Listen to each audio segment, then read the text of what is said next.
Oi, boa tarde. Oi, Oi, Manu, quanto tempo? O que foi que você estava sumida? eu tava no meu primo. Ah, é? Uhum. Já assistiu as gravações? Ainda não, vou assistir hoje. Não, tá assiste, tá?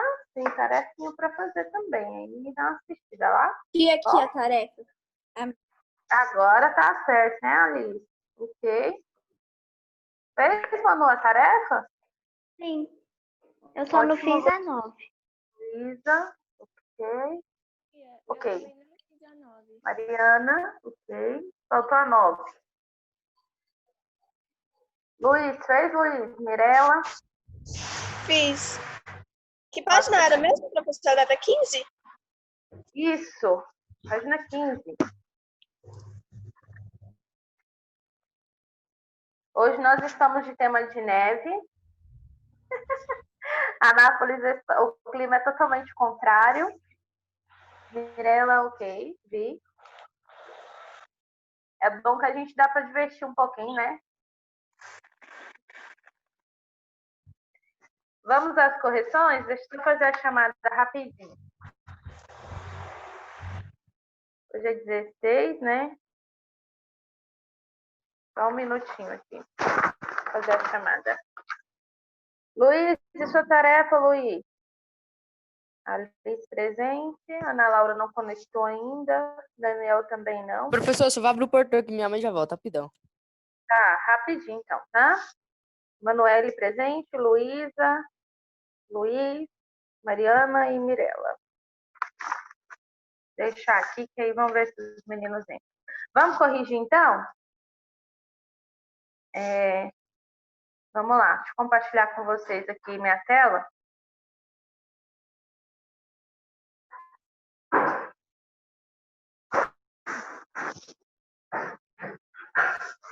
Só um minuto.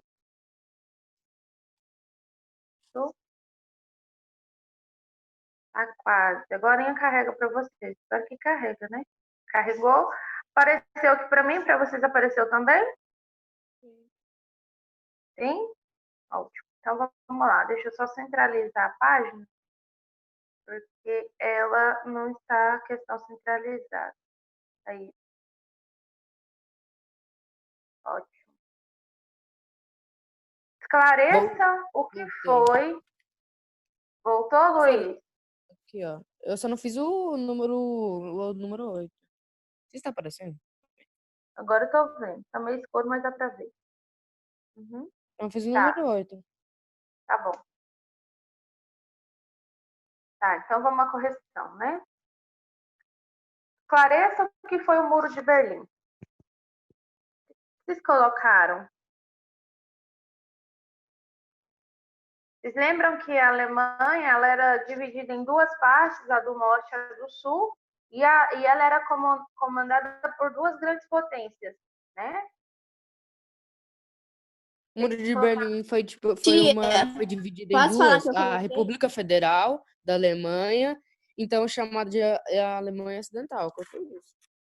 Ela foi dividida em duas, a Alemanha. Sim, Eu mas qual era o posso objetivo do Muro de Berlim?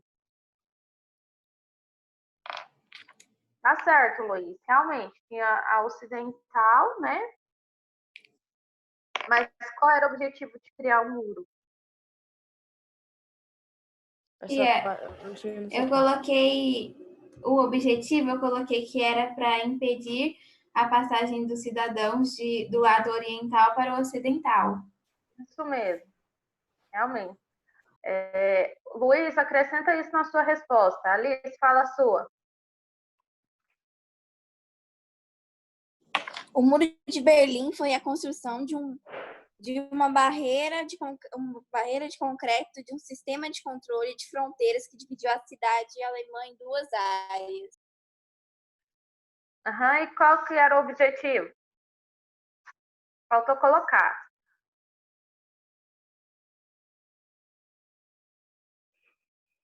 Era justamente impedir a migração, né, dos alemães de um lado para o outro, tá? Então, coloca o objetivo. Quem não colocou o objetivo, tem que colocar, tá bom? Professora, pode mostrar pro tá? Pode, Daniel.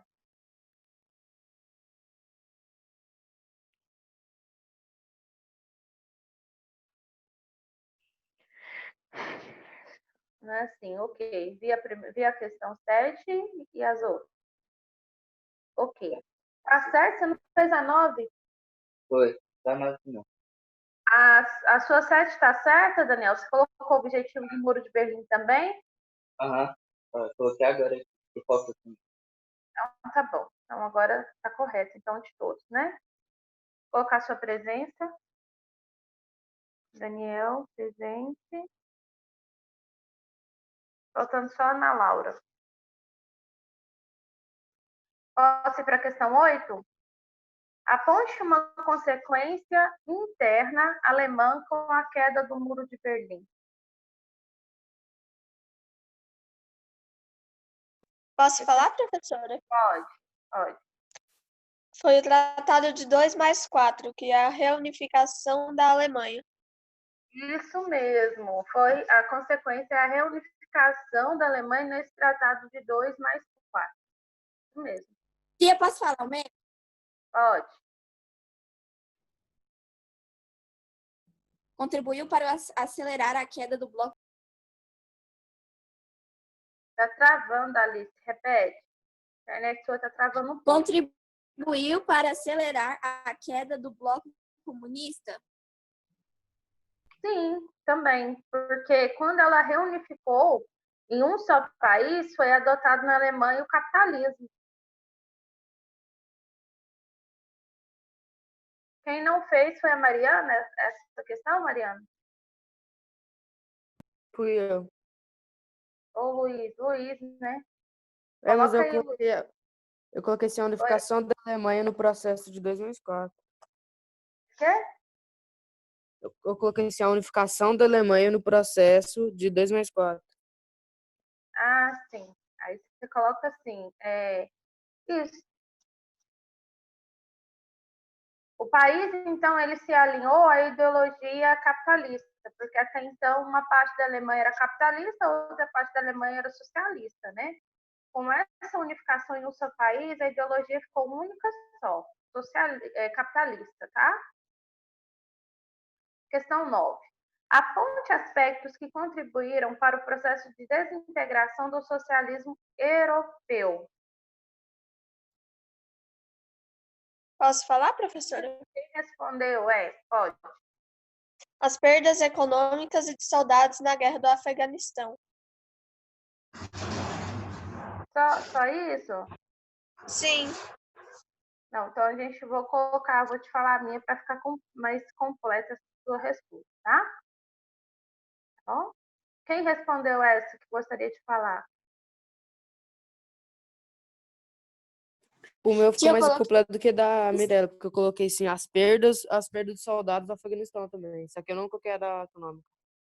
A 9, tia? Porque não foi só isso, sim. A É a 9. 9? Isso, Eu a coloquei 9. insatisfação popular, crise política interna, atraso tecnológico, gerando atraso e consequências sociais. Ah, tá. Ó, vocês vão colocar assim. Aponte os aspectos que contribuíram para o processo de integração do socialismo europeu. Isso aqui, ó.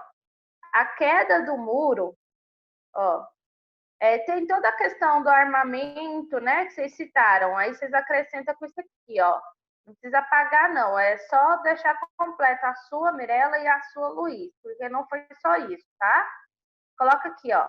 A queda do muro desencadeou a independência das repúblicas, tá? O RSS, né? E o fim dos regimes socialistas dos países aliados soviéticos do leste europeu. Para ficar completa a resposta de vocês, eu quero que vocês coloquem isso aqui.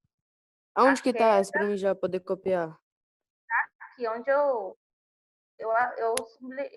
taquei de azul. Dá para ver? Vocês conseguem ler? Ah, tá, tô vendo. Copiem copiar essa aqui. parte para completar a resposta de vocês, tá? Então, o que aconteceu, né? A questão do armamento soviético diminuiu principalmente no Afeganistão, mas favoreceu isso daqui também, desencadeou a independência das repúblicas da União Soviética, né, e o fim dos regimes socialistas, tá? Nos países aliados soviéticos do leste europeu. Quando vocês estiverem prontos para a gente dar continuidade com o conteúdo, vocês me falam, tá? Para mim aumentar, subir a página.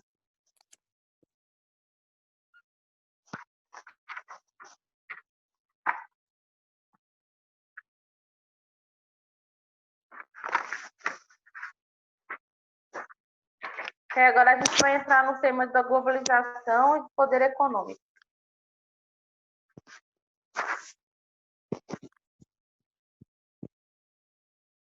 Tia, o meu ainda tá travando? Porque não troca de Agora- lugar. Ainda está um pouco, Alice. Não está tanto quanto no início, mas ainda está um pouquinho. Mas você acha que precisa? Eu consigo te escutar direito. Não, se você está me ouvindo bem, tudo bem. A questão era que para você falar a sua resposta, é que estava travando, eu não estava conseguindo entender, mas já compreendi, a correção também já acabou. Pode ficar onde você tá? Tá?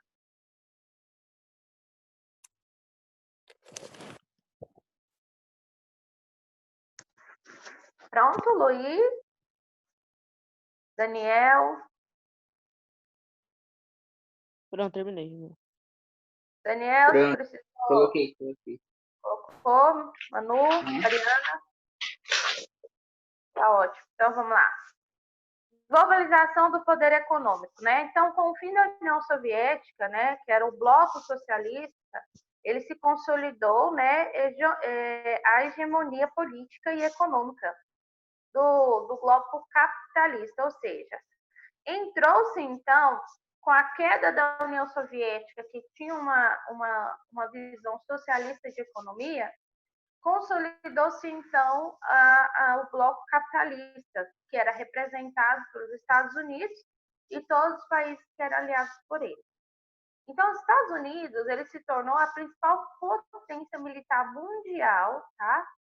Formada no mundo inteiro. Ele era uma unipolaridade militar, ou seja, ele era a única potência militar forte que tinha, porque o seu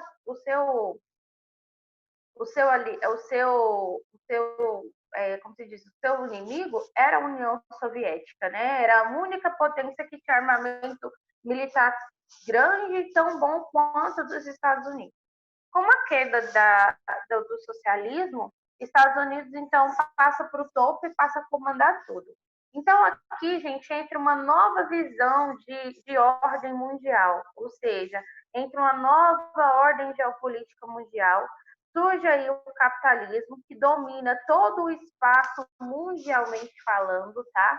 Então, ele passou a ser dividido entre norte e sul, e essa regionalização, ela estava diretamente ligada à localização geográfica, não só a localização geográfica, mas também ligada a questões sociais, econômicas e políticas, tá bom?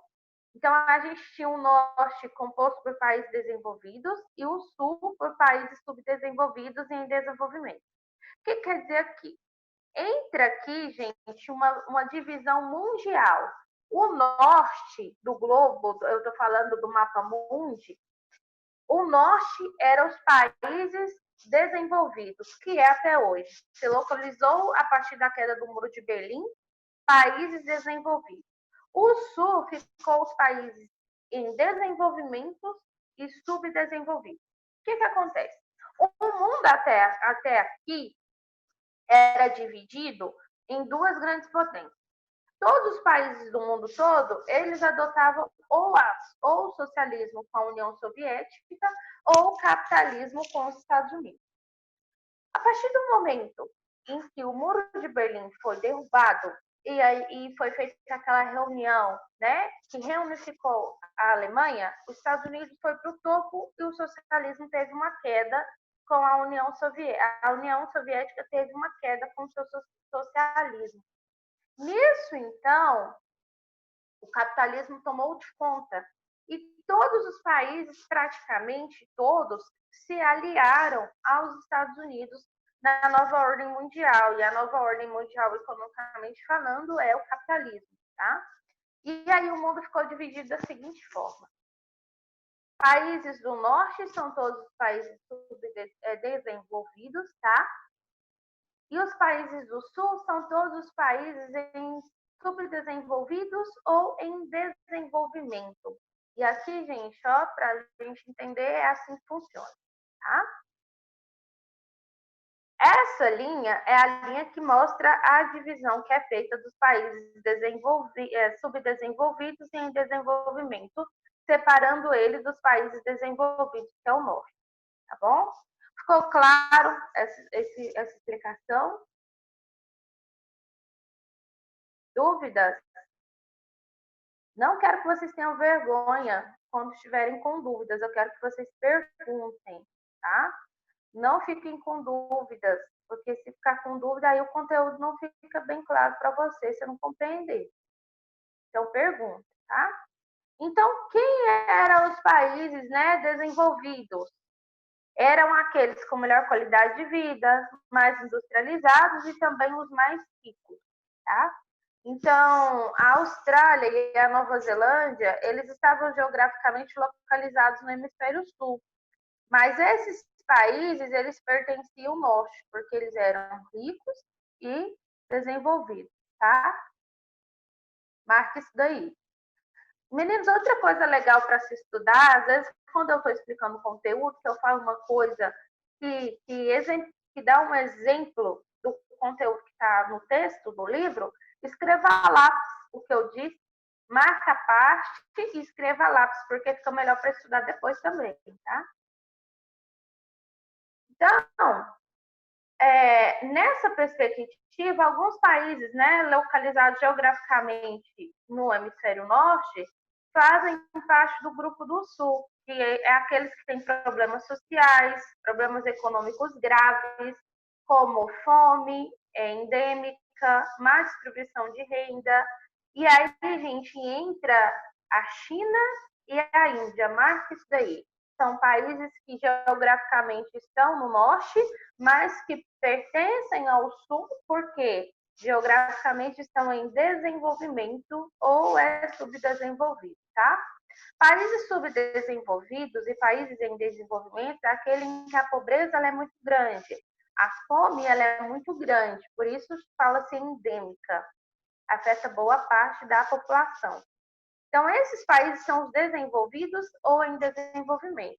Países ricos são aqueles que o índice de países desenvolvidos são os países ricos, o nome já fala, países ricos, é que a pobreza ela é muito pequena, comparada à população no total, tá? Então, ó, exclusivamente, né, se a gente considerar o critério econômico, na década de 90, no ano de 1990, o mundo mostrou multipolar e ele apresentou novas áreas de influência econômica. Então, essa regionalização, né, os Estados Unidos exerceu dominação sobre todo o continente americano, Europa, dominou também o continente africano, Japão e a China, e aí se destacaram-se como dominantes da Ásia e da Oceania. Então, Japão e China foi o que se destacou como dominantes da Ásia e da Oceania. Aqui no mapa tem essa divisão das áreas de influência das potências econômicas nesse ano de 1990, tá? Aqui está a influência dos Estados Unidos, ó, os Estados Unidos, ele influenciou toda essa parte, tá? A área de influência da União Europeia, tudo isso daqui, e a área de influência da China e do Japão, ó, até a Oceania, tá? E esse período aí, no ano de 1990, é o período que ficou conhecido como neoliberalismo. O neoliberalismo era desenvolvido nos países como os Estados Unidos e o Reino Unido, Estados Unidos e Inglaterra, tá bom? O que era importante, né? Era disseminar uma nova filosofia econômica, entendeu? Então, eles tinham que disseminar a ideia de economia que eles tinham. Isso deveria chegar em todos os países do mundo, ou países que eram integrados ou ligados a ele. E aí, ó, o neoliberalismo ele vai contribuir para a globalização da produção e do consumo também. A produção toyotista, meios de comunicação em massa, como o uso da internet em escala mundial, tá?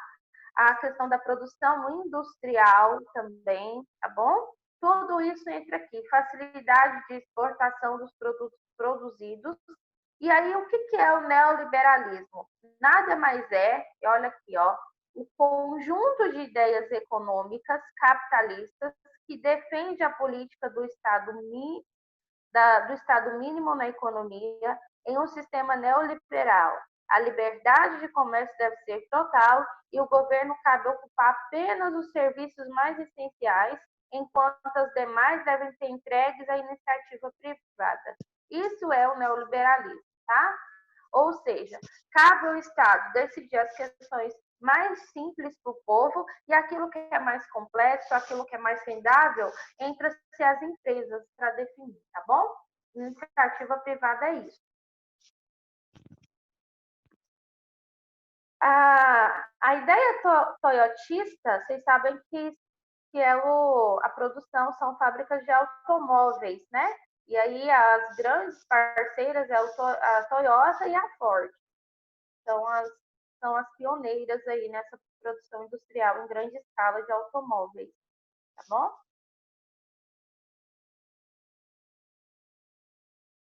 Alguma pergunta? Não? A globalização, então, o desenvolvimento tecnológico, o que eles permitiram, né? Maior acesso à informação, como qualquer outra coisa que poderia chegar no planeta, assim. Então, isso teve uma mudança completamente no comportamento, tá? Das pessoas. Então, mudou a cultura das pessoas, porque a questão do consumo, ela chegou nas pessoas. Até então, pessoas que não viviam de forma consumista, agora passa a ter uma visão consumista, é o que nós vivemos hoje, né? Claro, vocês podem olhar, você faz uma compra de um telefone, por exemplo, celular. Com um ano de uso que você tem esse celular, ele já é ultrapassado, porque eles já lançaram outro celular melhor do que aquele que você comprou. É ou não é verdade? Não é? Isso é a ideia da sociedade capitalista, é a ideia do consumo. Por quê? Quanto mais as pessoas consumirem, mais eu vou ter lucro, porque mais dinheiro vai rotacionar e mais, então, eu vou ter mais produção, eu vou ter mais dinheiro, porque as pessoas elas vão consumir, elas vão comprar, tá? E isso, gente,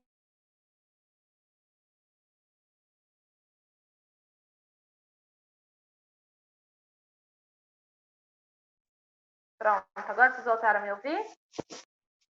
As pessoas no mundo inteiro agora passam a ter essa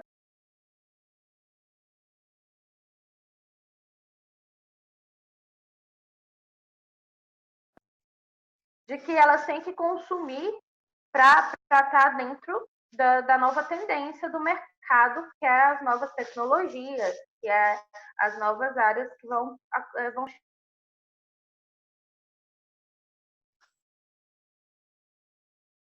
isso não só na tecnologia, mas também na área da beleza, na área na indústria da moda e tudo isso é.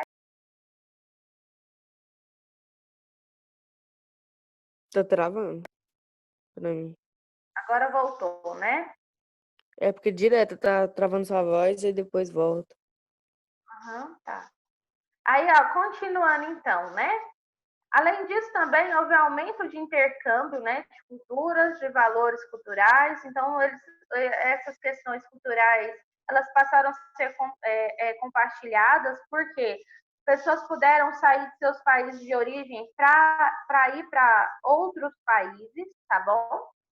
E aí, gente, houve uma homogeneização cultural no mundo, ou seja, características tradicionais e culturais específicos de um lugar acabou sendo influenciadas por características externas. Ou seja, como que isso aconteceu? Essas pessoas que saíram de seus países para viver em outros, acabou que trouxe para eles um pouquinho da sua cultura também.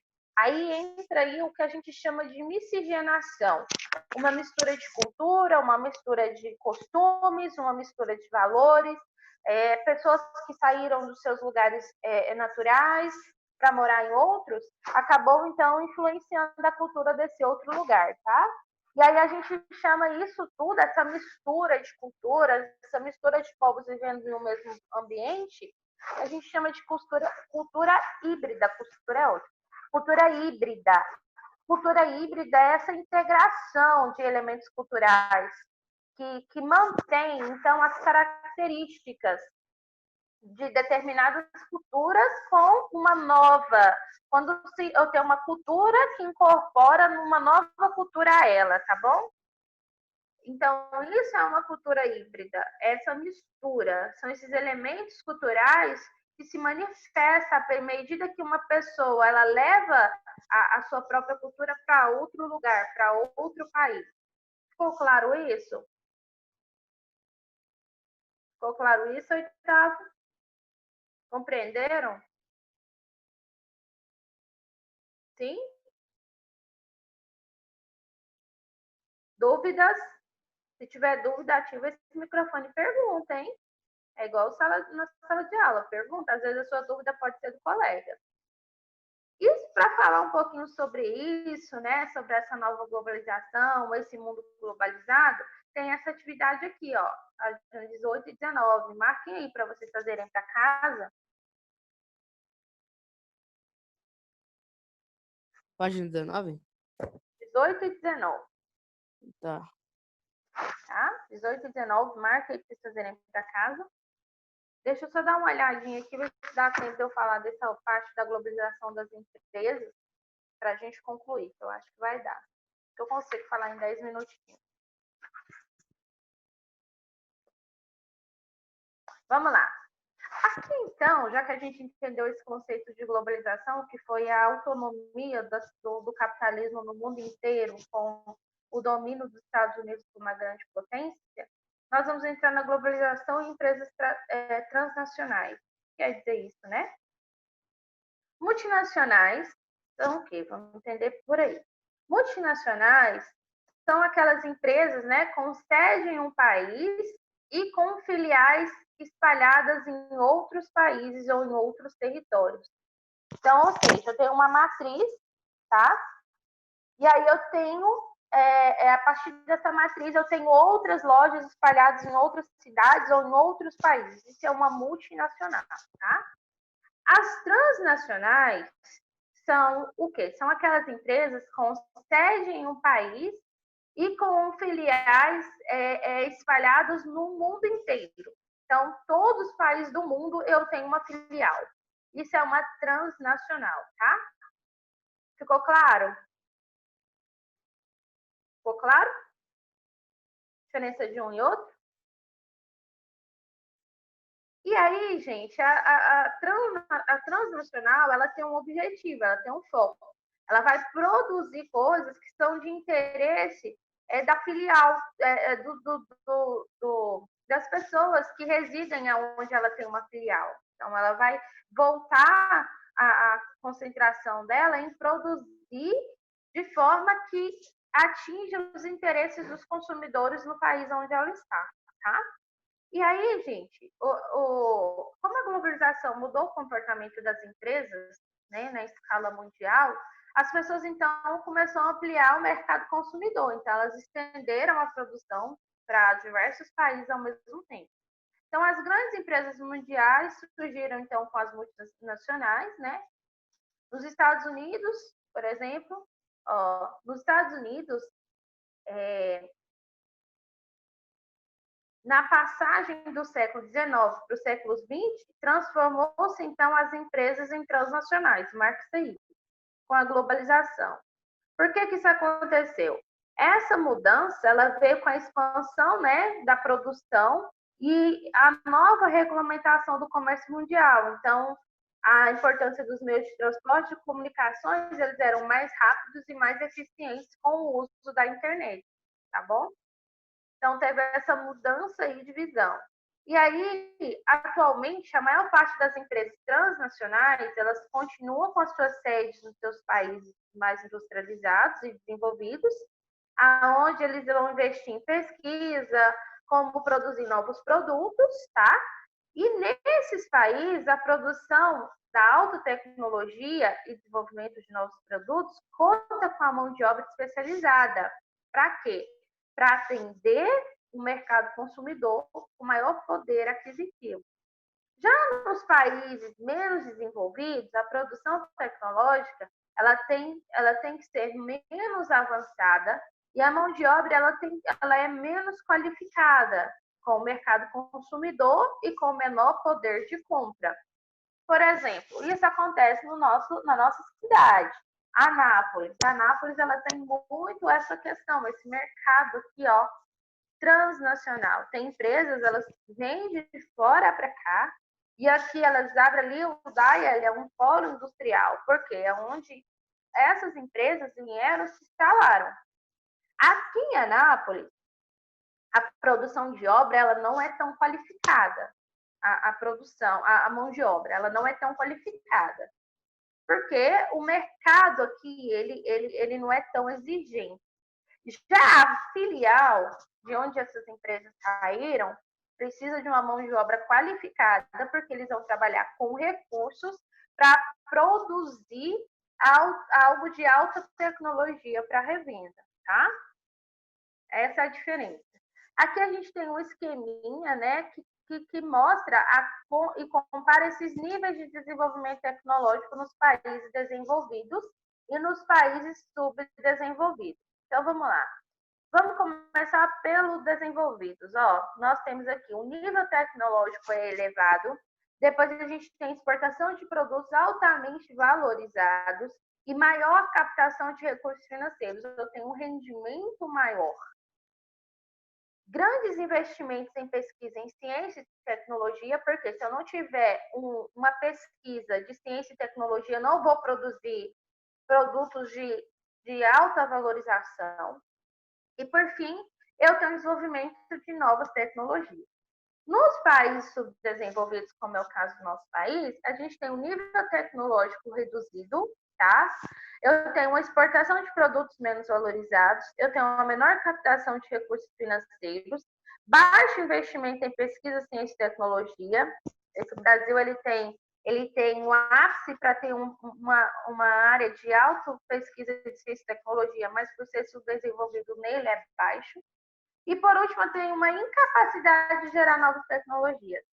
Tá? Quem estuda ciência, por exemplo, muitos saem do Brasil e vai para fora, estudar fora, porque lá o investimento é maior. Então, para me atrair as empresas, né, os países menos desenvolvidos vão oferecer uma série de benefícios e incentivos, como isenção de impostos parcial ou totalmente, tá? Essa prática gera investimentos estrangeiros, amplia o mercado de trabalho também, as exportações, que é o que eu estava falando para vocês, é o que acontece na nossa cidade com o DAIA. E, por outro lado, as transnacionais, elas acabam interferindo na política interna dos países, elas atuam nas negociações, elas têm um objetivo só, gerar lucro e não benefício social, tá? Então, contra essas ações, as grandes empresas cresceu ao longo dos anos em um movimento antiglobalizado e elas exigiu o cumprimento de medidas que respeitem os direitos da população local, como é o caso de alguns países e alguns povos tradicionais, como os indígenas. Então, eles têm os seus direitos sociais desrespeitados, tá? Então, o que acontece aqui, para ficar claro, né? Contra essas ações, as grandes empresas cresceu ao longo dos anos. Um movimento anti-globalização exigiu, então, o cumprimento de medidas que respeitam os direitos da população local, como é o caso dos países em que os povos tradicionais, como indígenas, têm os seus direitos sociais respeitados. Então, como que o que aconteceu para impedir, aqui eu vou interromper meu compartilhamento de tela com vocês, porque a aula está acabando também. Como que esses países, eles, como que esses países, eles agem, como é o caso do nosso país? Para ter investimento e gerar emprego, as políticas que comandam o nosso país, eles oferecem para essas grandes indústrias, essas transnacionais, um imposto reduzido ou até mesmo isenção total de impostos. No Brasil ainda cobra, tem lugares que não cobra. Para que elas pudessem, então, trazer suas filiais para cá e investir aqui. Por isso, a construção de grandes indústrias e grandes fábricas. Mas uma outra área acabou sendo prejudicada, que é o caso dos povos nativos, no nosso caso, os indígenas.